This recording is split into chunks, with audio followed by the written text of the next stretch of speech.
You're not someone to mess with. I'm the nicest person in this room. But you're also the most terrifying. Yeah, I'm not a bully. I don't go around starting fights. I feel like you were a troublemaker. Everybody will look for every reason they can to be negative. While Dave was labeled as a criminal, John Cena was America's sweetheart. You were any good at your job, you wouldn't be standing here surrounded by security. He's just one of those suck-up, kiss-ass baby faces. You should be fired. I don't care what you think! As Dave Bautista's jealousy pushed him to the breaking point. Everything's going to Cena. Absolutely living the dream. I'm still out there busting my ass. It should have been me! And you stand up there expecting the business to be given to you. Who the hell you think you are? There was nights when it's like a war zone. Between you and me, who's better? Me. Why are you so angry? When I say I was desperate, I mean, I'm not joking, I was desperate. This is a guy who saw so much violence, he wasn't going to amount to anything. Often didn't even have money to eat. 3 people died on his doorstep before he turned 9. I fought very hard. There was nights when I thought I was going to walk out the door at the end of the night and get shot. I was a bouncer from the time I was 17 till I was about 30, and I was broke and had no future and had 2 kids, and I was desperate. So I had to go borrow money from a club owner because I didn't have money to buy my kids Christmas presents. And I was so humiliated, and I just wanted to make a change, and I just didn't know what to do. I don't have an education. I don't really have any training or job training, but I have this great big huge body. They were advertising that you could come and try out to be a professional wrestler, and you go and you're paid like $300. And I left everything behind. When I say I was desperate, I mean, I'm not joking. I was desperate. I had nothing. I looked like a professional wrestler. I was always bigger than the rest of the kids, and I borrowed money and started training as a professional wrestler. And it was basically boot camp. And they just singled me out and ran me into the ground till I was throwing up. The people you came up with in your class was John Cena. We were all really bonded together, and we knew we were going to kind of move up together and be the generation of WWE superstars. Finally able to feed his kids, Dave thought he'd left his tough childhood behind.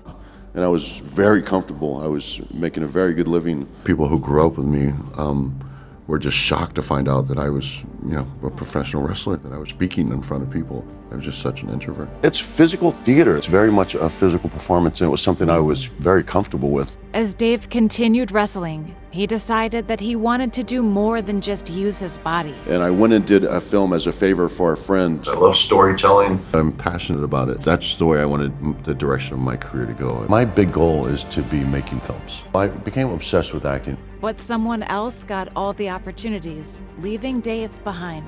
When WWE started doing films and commercials, and I noticed that everything more and more was going to Cena. He's very well spoken. He's good looking. He's educated. He's so all American. But he's getting all these opportunities that I'm not getting. Well, that just seemed a little unfair to me. I didn't want to be, feel like I'm a second-class citizen. Dave was heartbroken. He'd been put in a box. I'm out there, busting my ass on these shows. It should have been me! You're so cool you can't even show up on time. And you stand up there expecting the business to be given to you. And so I simply asked the question is there any opportunity for me to do films? And they said, sorry, we need you here. We need you on the shows. They wouldn't let me do anything outside the company. I was stuck within the company wrestling. And I wanted more for myself because I was limited within the WWE. Dave was forbidden from chasing his dream. And I said, well, if you're not going to let me pursue something that I'm really passionate about, then I'm going to leave. I walked out the door and they didn't think I was going to, and I walked out on top. I said that I will never go back to wrestling until I prove what I set out to prove, and that was that I could make it as an actor. And I didn't leave the WWE because I hated it. I loved being there, but I had to leave, or I would have been limited for the rest of my life.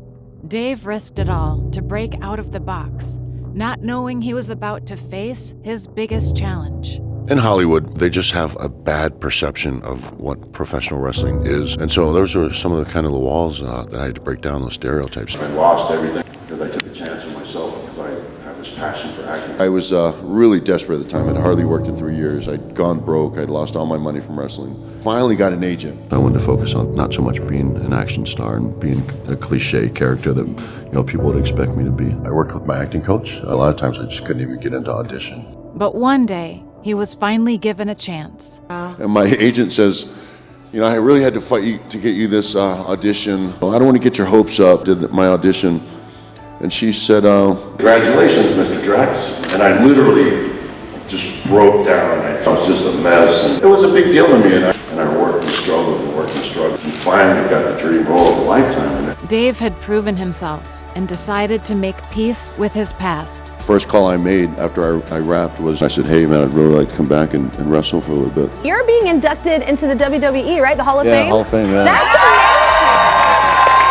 amazing! In kind of the mainstream of Hollywood, you've got yourself, Dwayne Johnson and John Cena. Yeah. Is there a rivalry? No, I don't think so at all. He's found a niche in comedy and he's just really good at it. I love him in comedies. By breaking out of the box, Dave made his dreams come true, inspiring others like him. But it's always my goal to inspire people, especially poor kids. My story of just coming from nothing and making a conscious effort to just not waste my life. Just by you telling these stories, by telling where you come from, that inspires people. I just have a big picture in my head. I know where I'm at and I know where I want to be. You just follow your dream even if it's day by day, and I want to be remembered for making the most out of my life.